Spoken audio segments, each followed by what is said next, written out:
É uma bênção podermos estar aqui, cantarmos louvores e exaltarmos ao Senhor, cantarmos com entusiasmo, com a força dos nossos pulmões, Maranata, vem Senhor Jesus.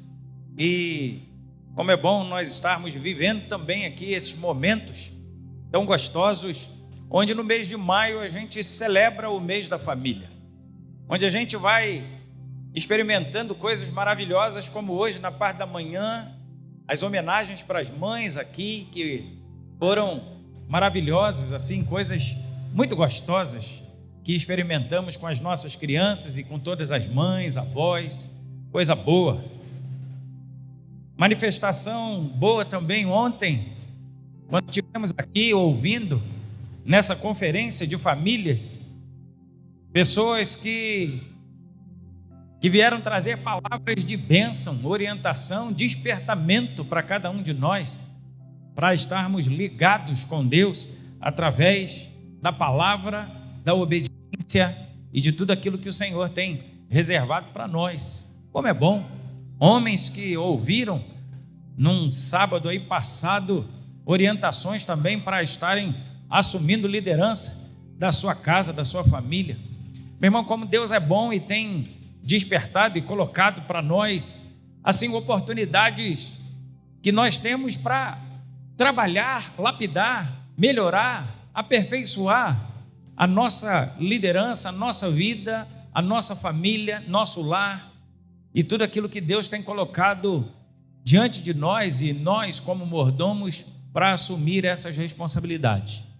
Como Deus tem sido bom diante de tantas dificuldades, diante de tantas lutas que a gente tem vivido, que a gente tem passado, diante de tantos desafios que a família tem enfrentado, as lutas que têm sido travadas aí pela mídia, sociedade, mundo, Satanás, o inferno que tem levantado para atrapalhar as famílias, a gente ainda tem, e louvado seja Deus por isso, ferramentas e palavras que o Senhor disponibiliza para cada um de nós, para vivermos com entusiasmo e com fidelidade ao Senhor, em obediência à palavra, fazermos com que nossas famílias sejam bem-sucedidas e andem no padrão estabelecido por Deus.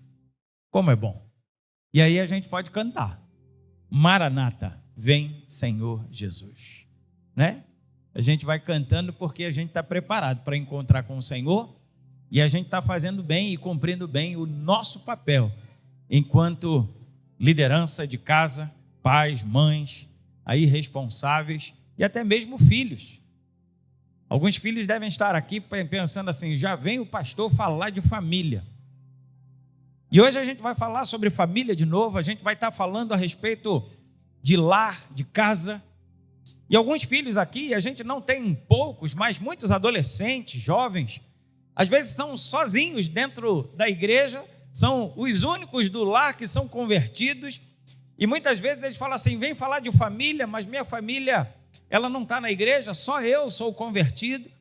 Mas hoje a palavra vai vir também para você, e a gente vai falar certamente para pai, mãe, para responsável, mas a gente também vai falar para líder de casa, que não necessariamente é o pai e a mãe, mas é você que é o líder espiritual da sua casa. Você que tem a responsabilidade de orar, de falar de Deus, de estabelecer um altar dentro da sua casa, para que a sua casa tenha um destino. E daqui a pouco a gente vai falar de questões geracionais e bênção de Deus, a respeito de nós sermos uns instrumentos, as ferramentas, aquilo que Deus usa, ou aquele que Deus usa para abençoar gerações. E lógico, quando a gente fala de gerações na Bíblia, a gente está falando daquelas que virão, né? A nossa posteridade, os filhos, os netos e assim sucessivamente, mas nós também somos chamados para abençoar gerações, não só aqueles que vêm para baixo, os filhos e netos, mas aqueles que estão em cima, pais e avós. Porque Deus nos chama para ser canal de bênção dentro da nossa casa. E eu quero convidar você, meu irmão e minha irmã, a abrir a sua Bíblia lá em Josué, capítulo de número 24. Livro de Josué, capítulo de número 24. Nós leremos os versos 14 até o verso de número 25. Senhor, abençoa a palavra que será lida e agora ministrada ao coração do teu povo e desperta a cada um de nós e ajuda-nos através do teu Espírito Santo para entendermos e aplicarmos na nossa vida, em nome de Jesus. Fala sobre a renovação da aliança e diz assim: agora, pois, Josué falando, ele reúne ali a liderança, né? Ele reúne os líderes das tribos, os responsáveis, as autoridades, aqueles mais importantes, aqueles que tinham voz.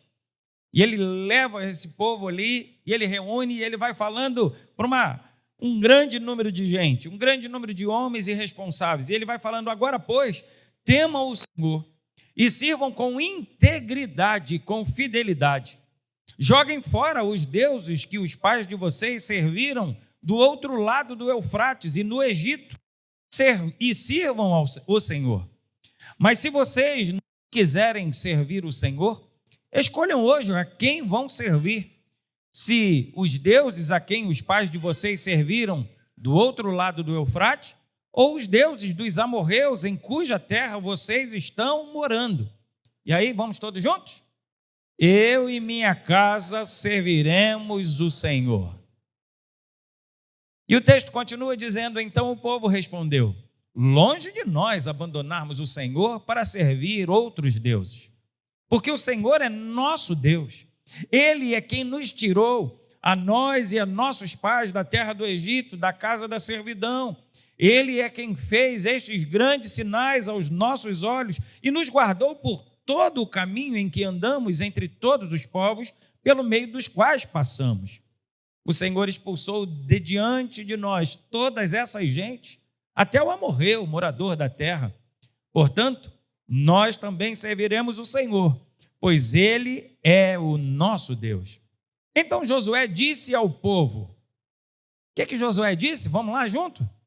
Vocês não poderão servir o Senhor, porque é Deus santo, Deus zeloso, que não perdoará a transgressão e os pecados de vocês. Se abandonarem o Senhor e servirem deuses estranhos, ele se voltará contra vocês e lhes fará mal e os destruirá, depois de lhes ter feito bem. Então o povo disse a Josué: não, o que queremos é servir o Senhor. Josué disse ao povo: vocês são testemunhas contra vocês mesmos, de que escolheram o Senhor para o servir. E lhes disseram: sim, somos testemunhas. E Josué continuou: agora, pois, joguem fora os deuses estranhos que há no meio de vocês e inclinem o coração ao Senhor, Deus de Israel. O povo disse a Josué: o quê? Todos: ao Senhor nosso Deus serviremos e obedeceremos a sua voz. Assim, naquele dia, Josué fez aliança com o povo e lhes deu estatutos e juízos em Siquém. Amém. Meu irmão, esse é um texto muito conhecido, né? Principalmente o versículo que Josué, ele fala: olha, eu não sei se vocês vão servir, eu não sei qual é a atitude de vocês, eu não sei quem é que vocês vão adorar. Eu sei dizer uma coisa: eu e a minha casa serviremos ao Senhor, né? Vamos lá repetir essa frase? Eu e minha casa serviremos ao Senhor. Mas você já percebeu que isso às vezes não é fácil? A gente falar essas palavras é muito fácil, mas a gente cumprir, a gente fazer, a gente executar essa realidade, essa afirmação, não é fácil. Não é fácil por uma série de questões. Primeiro que o inimigo, né? A gente vai olhando o mundo, a gente vai olhando o inimigo, o inferno se levantando, pronto para destruir as famílias. Ele não quer que a sua família prospere, ele não quer que você sirva ao Senhor, ele não quer que você obedeça a palavra, que você siga os padrões estabelecidos nos estatutos, na lei de Deus, para você. E ele faz isso porque ele percebe que há um poder muito grande quando uma geração ou quando alguém vai trabalhar para que uma geração ela sirva ao Senhor, ela se alinhe com a palavra de Deus. Então o inimigo ele não quer, ele não deseja, ele ele vai tentar de todas as formas não permitir que você cumpra essa afirmação: eu e a minha casa serviremos ao Senhor. E isso chama a nossa atenção, porque nós estamos trabalhando e o tema dessa conferência é família com propósito, abençoando gerações. É uma família que tem um propósito, né? Uma família com propósito. E uma família, meu irmão, que não sabe o poder que tem, ela vai se perdendo ao longo do caminho. Mas uma família que é alinhada com Deus e com o propósito que o Senhor estabelece para que a gente viva, e a gente vai falar um pouquinho sobre isso, ela é uma família que vai deixando um legado. É uma família que vai deixando padrões, que vai estabelecendo conceitos de Deus, não de si próprio, para que as próximas gerações estejam estabelecidas não em valores humanos, mas em valores divinos. Então todos nós desejamos, né? Quando a gente vai falando a respeito de família, a gente vai vendo que todos nós desejamos ser abençoados. Quem aqui não deseja ter um casamento abençoado? Quem aqui não deseja ter filhos obedientes? Quem aqui não deseja ter a sua autoridade preservada dentro de casa, como pai, mãe, filhos obedientes a essa autoridade? E a gente vai olhando para essas circunstâncias e a gente vai olhando para todas essas situações onde a gente, dentro da nossa casa, deseja ter respeito, a gente deseja ter uma família bem alicerçada em perdão, em reconciliação, porque às vezes a gente se arranha, né? Às vezes a gente tropeça em alguma coisa, a gente aborrece um ao outro e a gente quer que essa família seja estabelecida em bases de perdão, de reconciliação, de entendimento, de acordo com a palavra. E quando a gente vai olhando para isso, a gente vai vendo, né, que uma família com propósito, ela precisa de todas essas coisas, mas que todas essas coisas estejam alinhadas não com a vontade humana, não estabelecida por aqueles conceitos da sociedade, mas alinhadas com a vontade de Deus, com os padrões estabelecidos nas Escrituras. E a gente vai olhando para isso. Então, o que é ter uma família com propósito? Eu quero ter uma família com propósito, porque família com propósito abençoa gerações. E família com propósito, meu irmão, significa estruturar o lar com base nos princípios de Deus. É você conseguir transformar a sua casa em um ambiente de amor, um ambiente de serviço ao próximo, um ambiente de cooperação. E o foco vai sendo refletir justamente o amor de Jesus e a gente cumprindo essa missão que o Senhor vai colocando para nós, não apenas buscando a nossa felicidade própria, mas todas essas coisas que são estabelecidas, que a gente deseja para a nossa vida, a respeito de casamento, de relacionamento, de criação de filhos, de questões trabalhistas, né, de provisão dentro da nossa casa, de prosperidade em todas as áreas, elas vão sendo estabelecidas ali em cima de questões espirituais, de padrões estabelecidos por Deus. Uma família com propósito é aquela que anda de acordo com a vontade de Deus. E todas essas coisas vão sendo alinhadas a essa vontade. Casamento, criação de filhos, trabalho, estudo, carreira, relacionamento, caráter, todas essas coisas alinhadas. Então, meu irmão, o que nós vamos falar hoje aqui, e hoje eu quero chamar bastante atenção dos adolescentes e jovens, porque essa palavra ela é bem atual para vocês também. Inclusive para esses jovens, né, jovens, adolescentes, que às vezes estão na igreja e quando a gente começa a falar sobre família, quando eles veem um letreiro desse aqui na frente, eles começam a falar que assim, já vai falar sobre família?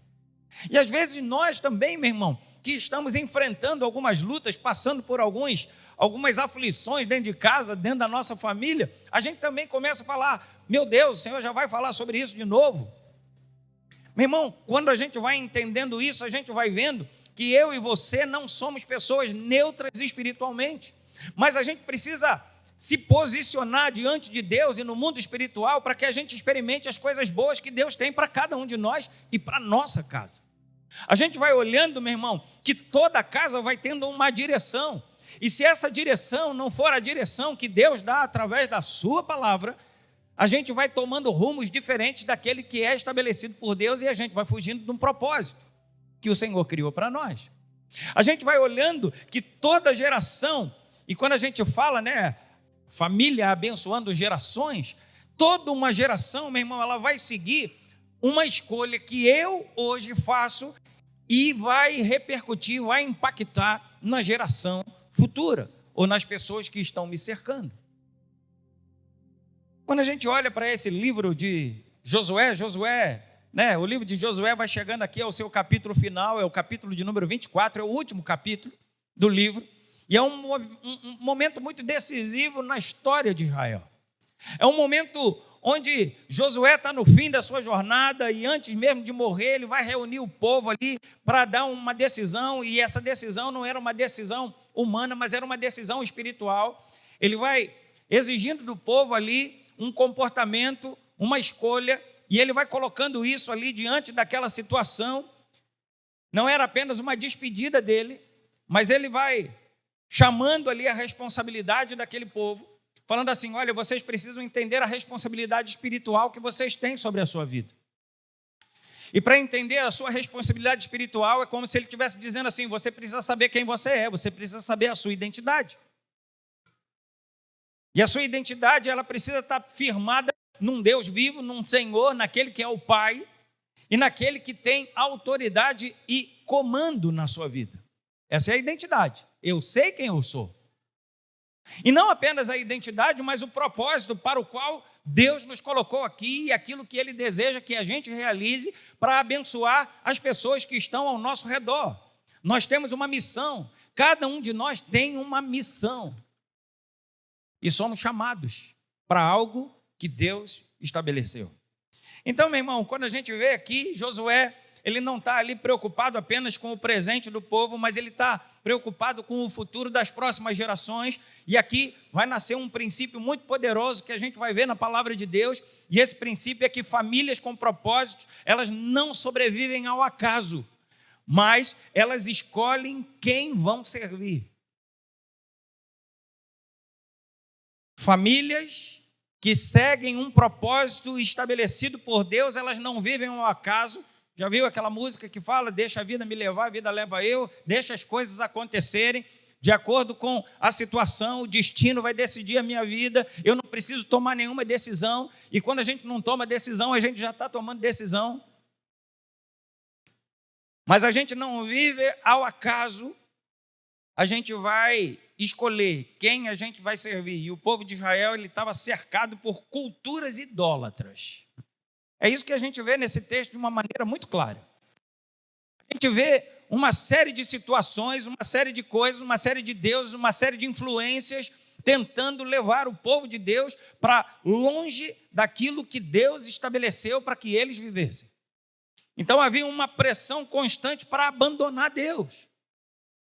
Havia uma pressão constante, meu irmão. E quando a gente fala isso, a gente está falando lá da época de Josué, que ainda não era nem uma nação estabelecida ainda. Era um povo que havia saído do Egito, já tinha passado 40 anos num deserto, Moisés havia morrido, Josué assumiu, já tinha passado alguns anos, eles já estavam estabelecidos praticamente na terra, cada tribo já estava tomando conta do seu lugar, ali já havia sido distribuído os territórios para cada um, e Josué já estava chegando no final da sua vida. E ele vai chamando o povo para tomar ali uma posição. Ele vai falando com aquele povo para tomar ali uma atitude. E havia uma pressão constante para abandonar Deus. Então Josué, ele vai confrontar o povo com uma escolha. A quem vocês vão servir? Quem é que vocês estão servindo? E quando eu falo da questão de Josué lá atrás, meu irmão, essa é a situação que a gente também vive hoje. Essa é a nossa atualidade. A gente está o tempo inteiro recebendo pressão do lado de fora, e uma série de outras coisas querem governar a nossa vida e querem ditar as regras para nós. Querem ser deuses na nossa vida. Querem se colocar na posição de Deus para governar e dirigir a nossa vida, a nossa família, o nosso lar, a nossa casa. Então, Josué, ele vai confrontar o povo com essa escolha e ele vai falar assim: vocês vão servir a quem? Vão servir ao Senhor ou vão servir aos deuses do passado, lá dos pais de vocês? Vão servir aos deuses contemporâneos aqui da terra? Vão servir a quem? E é isso que Josué está falando. E é isso que Deus também vem nos confrontar hoje. E ele então declara, o que Josué declara? Olha, eu não sei quem vocês vão servir, mas eu e a minha casa serviremos ao Senhor. Ele fala isso. Eu e a minha casa serviremos ao Senhor. Então, meu irmão, a gente, em primeiro lugar, a gente vai entendendo. E o que Josué chama o povo para fazer é falar que assim, você precisa lembrar o que Deus já fez na sua vida. A primeira coisa que Josué faz ali, quando ele reúne esse povo, ele fala que assim, lá no versículo de número 14, ele fala assim, agora, pois, temam o Senhor e sirvam com integridade e com fidelidade. Ele vai falar assim, olha, vocês precisam temer ao Senhor e servir com integridade, com fidelidade. Irmão, o que é o temor ao Senhor? A Bíblia fala, né? O temor ao Senhor é o princípio da sabedoria. O temor ao Senhor. Temor ao Senhor, meu irmão, não é você ter pavor de Deus, não é você ter medo de Deus, mas é você ser obediente ao Senhor, é você ter respeito ao Senhor, é você ter entendimento daquilo que Deus fez na sua vida e você, por causa disso, ter um coração completamente voltado para Ele em obediência. Isso é temor ao Senhor. É você andar com integridade diante de Deus. Então, meu irmão, essa reverência, essa admiração pela grandeza de Deus, ela precisa acontecer na nossa vida. Reconhecer a soberania de Deus é o ponto de partida para uma vida sábia e prudente. Então, temer a Deus significa a gente se afastar do pecado e a gente começar a buscar viver uma vida reta e justa diante de Deus. É isso que Ele quer. Bem, e aí continua. Então Josué começa a lembrar o povo da fidelidade de Deus. Ele começa a falar certamente uma série de coisas, daqui a pouco o povo também começa a trazer essa realidade. O povo começa a falar a respeito da libertação, a respeito da provisão, de tudo aquilo que Deus fez para eles. Das curas, né, do sustento, de uma nova terra, o povo vai lembrando. Sabe o que isso traz para nós e a gente entende? Uma família forte, ela tem uma memória espiritual. Ela não pode esquecer daquilo que Deus fez. Uma família forte, uma família obediente, uma família que teme ao Senhor, ela tem uma memória espiritual. Meu irmão, eu quero te fazer uma pergunta. Você lembra daquilo que Deus já fez na sua vida? Você lembra daquilo que você já pediu a Deus? E Ele ouviu a sua oração? Você lembra dos medos que você já teve? E você em oração pediu ao Senhor para que aqueles medos não se realizassem? E Deus ouviu e Ele nunca se realizou na sua vida? A gente precisa ter uma memória espiritual, a gente precisa lembrar daquilo que Deus já fez. Ou então a gente vive lembrando, né? Apenas lembrando ou reclamando. Ou a gente vive esquecido daquilo que Deus já fez, porque muitas vezes a gente lembra de pedir, mas a gente não lembra de agradecer. Ou então a gente começa a olhar, né? Ontem quem esteve aqui e vai entender, né? Depois a gente deve publicar aí o vídeo da mensagem de ontem, mas foi uma bênção. E a mensagem falou sobre o Vale dos Ossos Secos, lá em Ezequiel, capítulo de número 37. E uma das palavras da mensageira aqui, que foi bênção, nesse lugar, foi o seguinte: meu irmão, para de falar dos ossos secos e começa a falar para os ossos secos. Não é isso? Quem esteve aqui ontem? Olha aí quanta gente. Para de falar dois e começa a falar pros. Porque quando a gente começa a falar dois, a gente começa a lembrar das dificuldades, a gente começa a lembrar dos ossos secos, do vale da aflição, das coisas que não se realizaram, dos problemas que a gente está enfrentando, e a gente vai falando daquilo que não aconteceu, e a gente gostaria que acontecesse, a gente vai falando dos problemas. E parece que eles vão crescendo na nossa vida, quando na verdade a gente precisa falar, e a palavra do Senhor para o profeta é: vai lá e profetiza, fala lá, assim diz o Senhor. Profetiza a palavra de Deus para os ossos secos. E isso tem completa diferença. Meu irmão, nós precisamos ter uma memória forte espiritual. Quero trazer a memória, né? Lamentações 3:21 vai falar: quero trazer a memória aquilo que me pode dar esperança. E é assim, meu irmão. Então traz à memória aquilo que Deus já fez na sua vida. A respeito das suas finanças, quem aqui já não passou aperto financeiro e daqui a pouco tu estava orando, daqui a pouco surgiu ali uma bênção, uma porta de emprego que abriu, né? Uma situação, às vezes no relacionamento, e a gente vai orando, daqui a pouco a gente tem um problema que a gente precisa de cura, e a gente ora e daqui a pouco Deus vem e restaura e vai fazendo ali. Quem aqui já não fez uma prova, estava passando por uma aflição, estava precisando de uma nota, e era exatamente aquilo que você precisava, e você tirou, e você fala assim: glória a Deus, Senhor, se não fosse a ação do Senhor, eu não passaria desse negócio. Meu irmão, a gente precisa lembrar das coisas que Deus tem feito. Sabe por quê? Porque quem esquece o que Deus fez, perde a força para obedecer aquilo que Deus vai mandar fazer.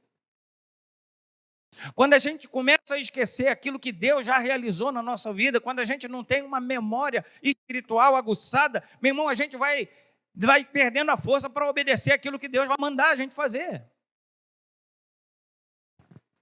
Então Josué, ele diz: escolhei hoje quem vocês vão servir. 15, ele diz: escolhei hoje a quem vocês vão servir. Josué, ele não deixa espaço aqui para neutralidade. Meu irmão, você não é neutro espiritualmente. Você não é neutro espiritualmente. Josué, ele vai colocando o povo aqui, e ele vai confrontando esse povo. Ele vai dizer o seguinte aqui: ou Deus é o Senhor da sua casa, ou outra coisa vai estar ocupando o lugar de Deus.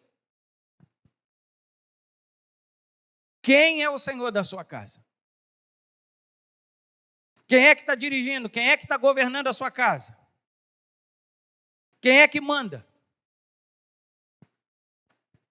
Deus é o Senhor, ou Ele é o coadjuvante dessa caminhada? Quem é que está no comando? Ele está em segundo plano? E quando a gente vai fazendo essa pergunta, de vez em quando a gente vê, assim, os homens, né? Geralmente é filme de homem isso, né? A gente vê filme de guerra, e aí daqui a pouco o exército, ou então esses filmes épicos, né? De espada, lança, cavalos. Aí vem o comandante, ele fala que assim: olha, a gente fez aqui umas lanças, a gente está aqui, a gente está para atirar no exército inimigo que está se aproximando, mas vocês só vão atender, só podem atirar depois que eu mandar. E aí, conforme o exército vai se aproximando, todo mundo fica desesperado. Não é assim? E às vezes é uma fileira muito grande. E aí o comandante fala assim: espera. Já viu o filme assim? Espera. Espera. Até que ele diz: agora. Meu irmão, esperar é terrível. Às vezes a gente quer tomar posição, a gente quer tomar a frente, a gente quer resolver o problema, a gente começa a tentar tomar o comando, e a gente tira Deus da frente. Quantas situações na Bíblia a gente vai vendo Deus falando aqui assim: espera, espera. A gente vê um Gideão, imagina, eram milhares, daqui a pouco foi tirando, ele fica com 300 só, e Deus fala que assim: pega o cântaro, pega a tocha, pega ali uma espada e vai, 300 homens contra um exército de milhares, e Deus está falando assim: espera. Fala: Senhor, é hoje que a gente morre. Imagina, aquele exército, e Deus falando: espera.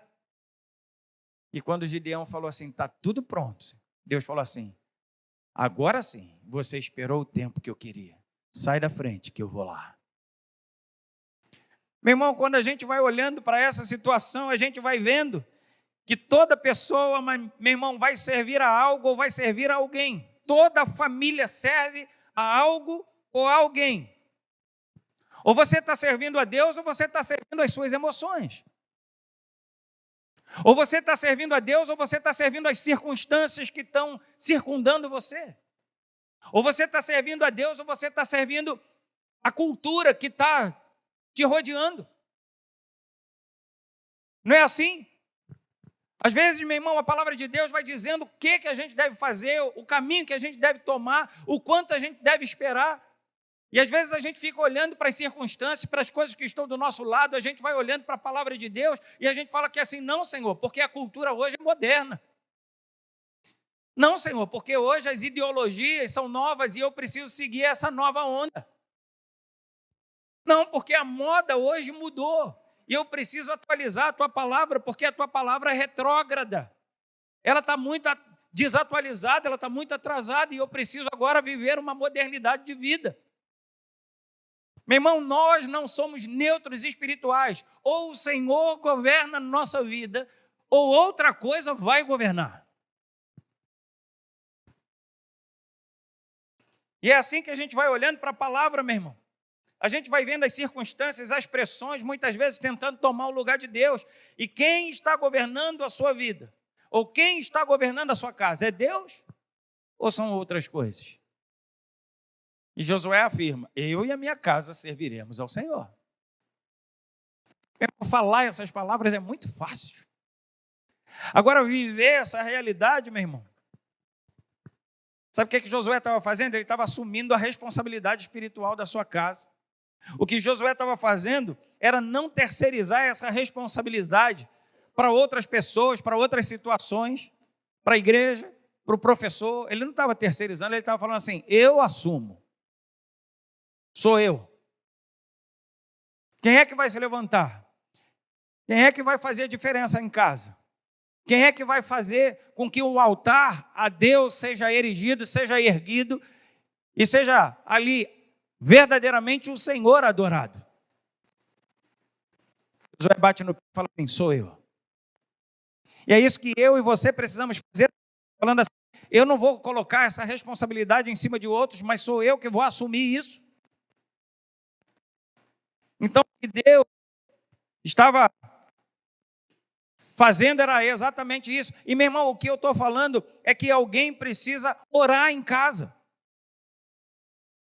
Alguém precisa parar, dobrar os joelhos e interceder pela família, pela casa.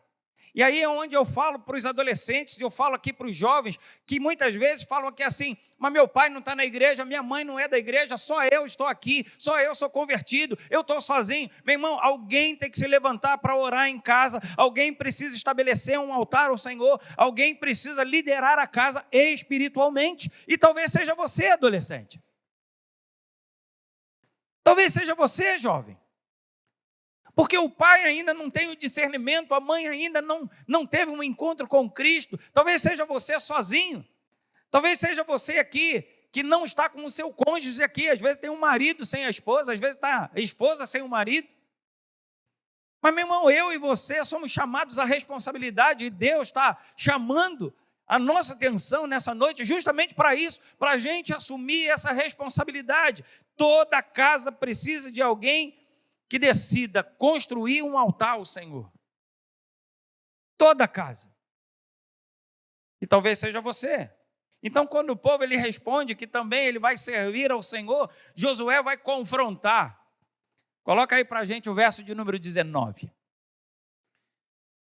É interessante que o povo fala que assim, nós vamos servir ao Senhor. Olha, nós não vamos abrir mão disso, nós vamos servir. E primeiro, antes de colocar o verso 19, do 16 ao 18, o próprio povo vai lembrando, o Senhor é aquele que libertou os nossos pais do Egito, que fez a gente chegar nessa terra, o Senhor é aquele que tem nos abençoado, que tem nos livrado da mão dos inimigos, o Senhor tem feito um monte de coisa. Então, Josué disse ao povo, o que Josué disse? Vamos ler aí? Então, Josué disse ao povo, o quê? Você...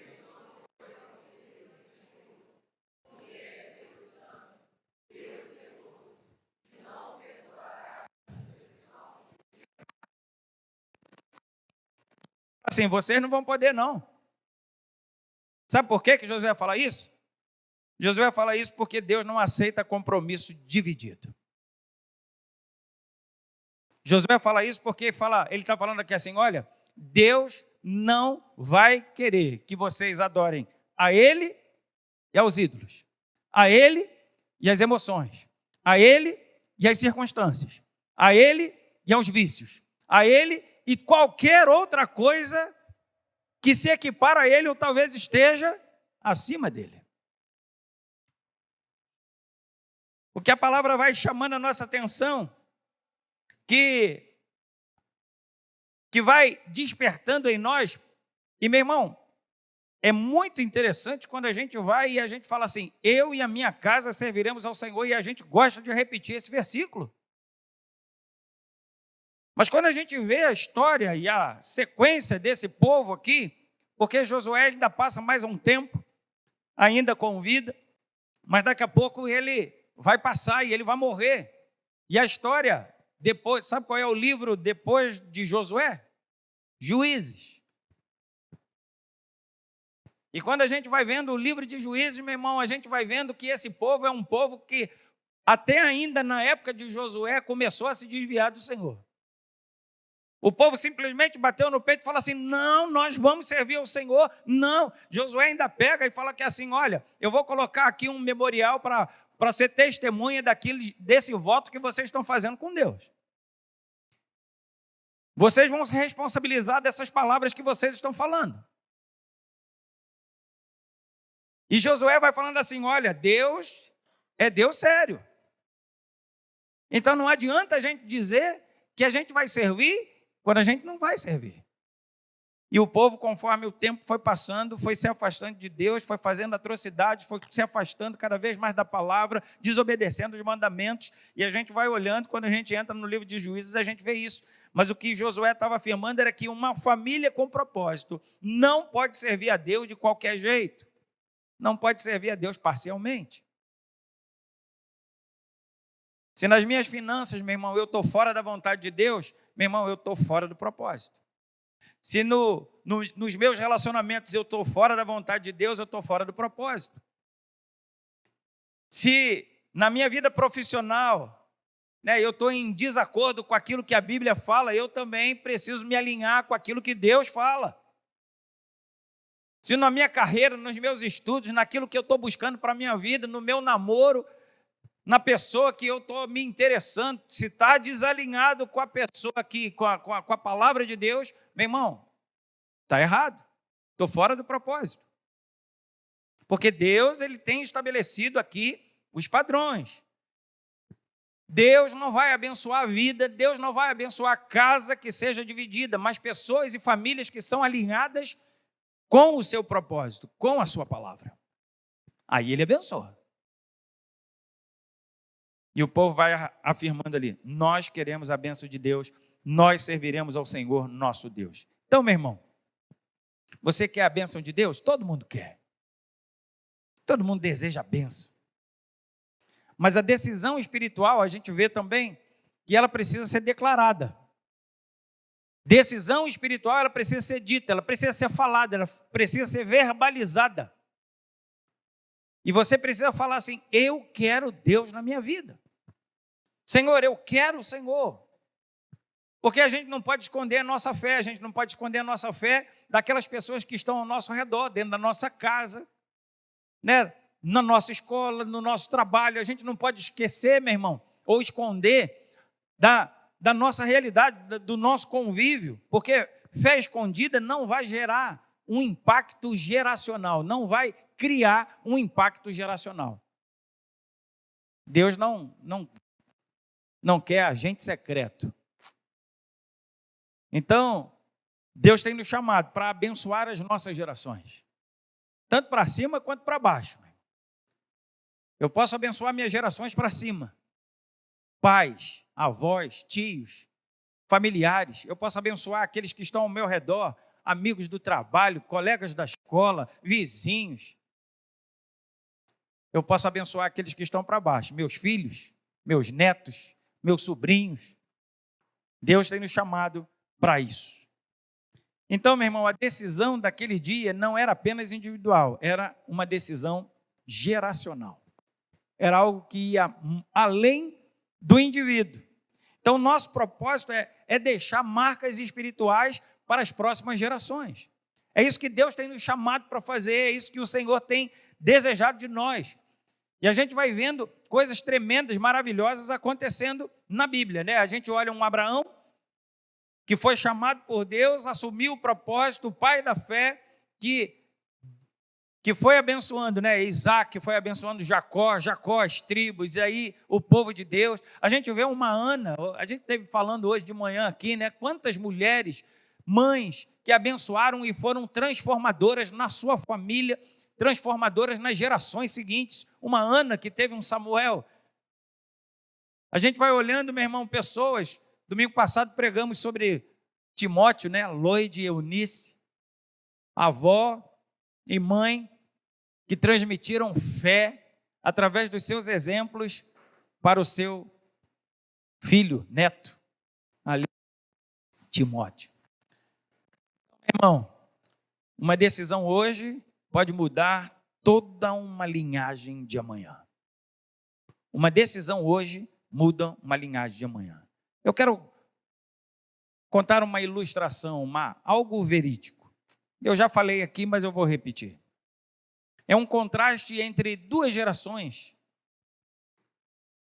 de dois homens que foram contemporâneos, viveram na mesma época, um chamado Jonathan Edwards e o outro chamado Max Jukes, né, que eles viveram em 1700, né, nessa época de 1700 até 1758, eles foram pessoas que completamente diferentes um do outro, mas um contemporâneo, né?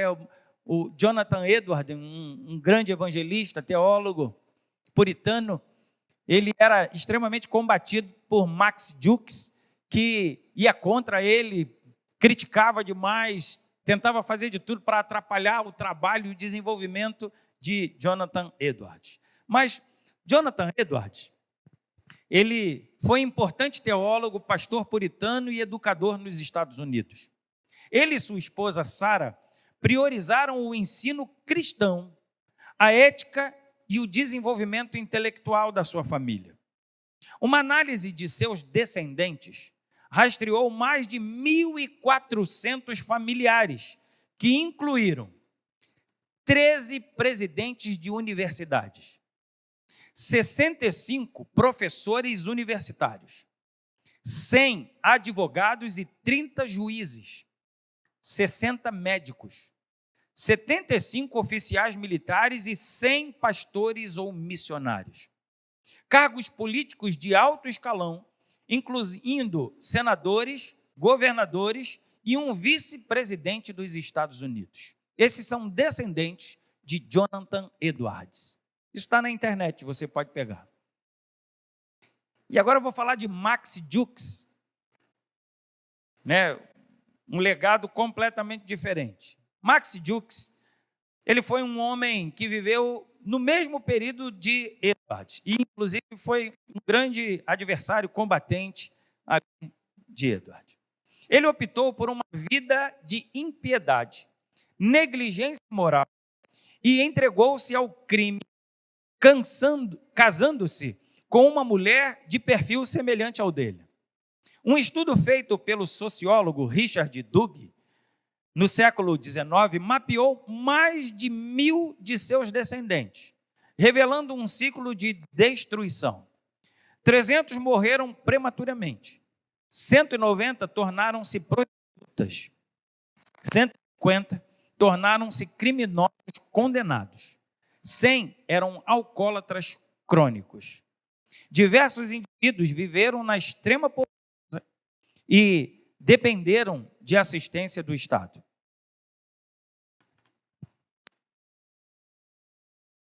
E a diferença crucial entre os dois grupos baseia-se fortemente no ambiente, nos valores transmitidos, na fé cristã. E eu não preciso nem ler mais. Então, meu irmão, eu quero concluir essa palavra dizendo o seguinte: famílias não são neutras espiritualmente. Você não é neutro espiritualmente. Você tem um chamado por Deus para fazer com que a sua casa ela tenha uma direção, e a direção estabelecida pela palavra. A gente vai olhando e a gente vai vendo que toda geração ela vai seguir uma escolha que eu faço hoje. A gente vê isso em Jonathan Edwards, a gente vê isso em Max Jukes. Dependendo da minha escolha e o perfil da minha pessoa a respeito do meu posicionamento com Deus, vai fazer com que a minha geração, os meus filhos, ou talvez até um impacto que eu esteja fazendo para os meus ascendentes, não para os meus descendentes, impactem a história. Então, meu irmão, hoje Deus vai continuar perguntando: a quem vocês vão servir? Quem você serve? Porque hoje Deus está chamando famílias para abandonar ídolos, deixar, meu irmão, ali, a gente corrigir o curso da nossa vida, a gente restaurar o altar de Deus, a gente assumir um compromisso real e espiritual com Deus, com Ele. O Senhor tem nos chamado. Deus, Ele alcança a vida, mas Deus alcança casas. E Ele deseja fazer isso na minha vida hoje, aqui e agora, na sua vida também.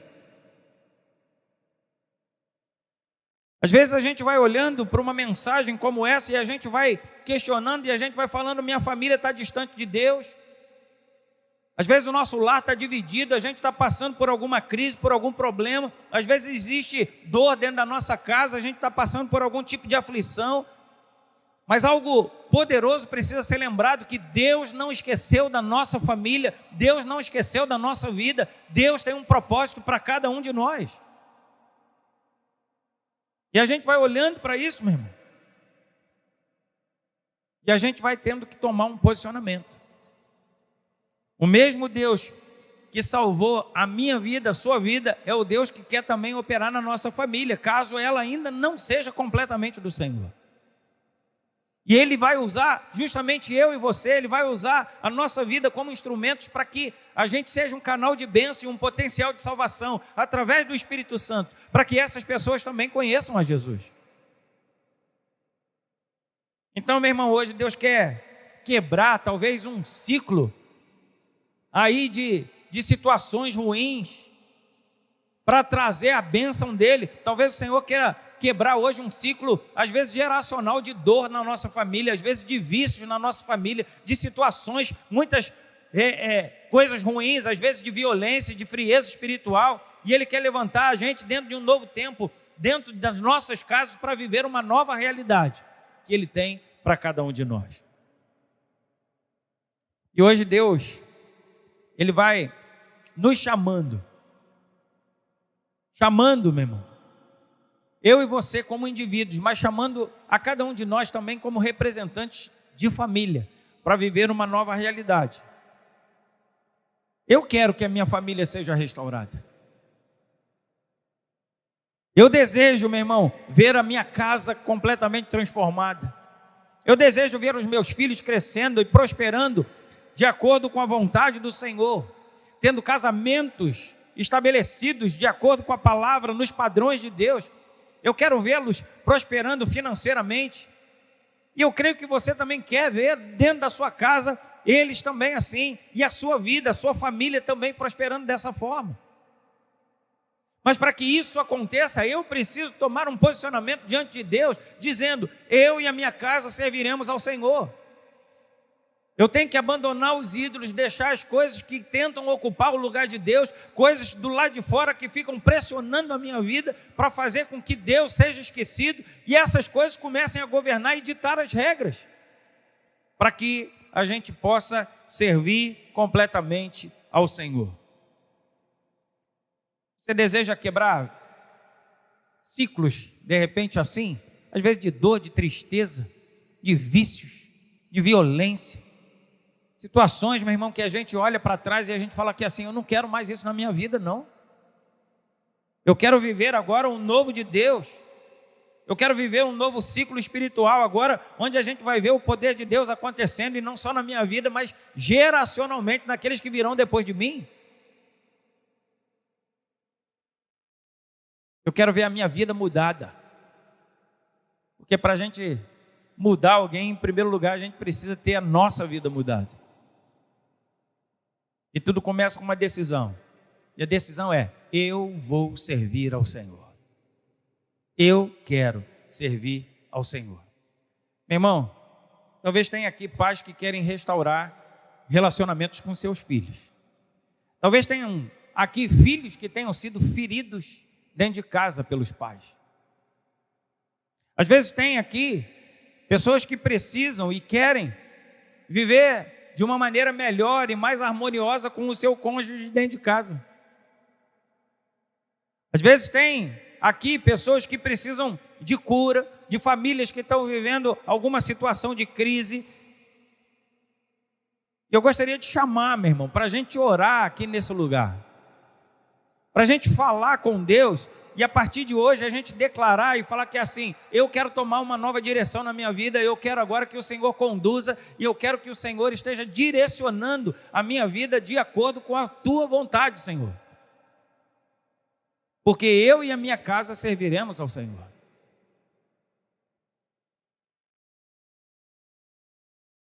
Eu quero declarar hoje, eu e a minha casa servirei ou serviremos ao Senhor.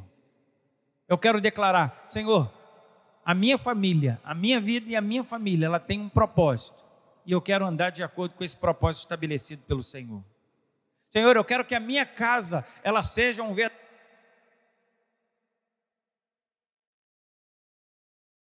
diante de Ti. Um altar, na minha casa, um altar ao Deus verdadeiro. Eu quero que as minhas gerações sejam gerações abençoadas. Eu quero, Senhor, que o Senhor restaure a minha família hoje. Você gostaria de fazer essa oração e colocar isso diante de Deus, meu irmão? Fique de pé no seu lugar.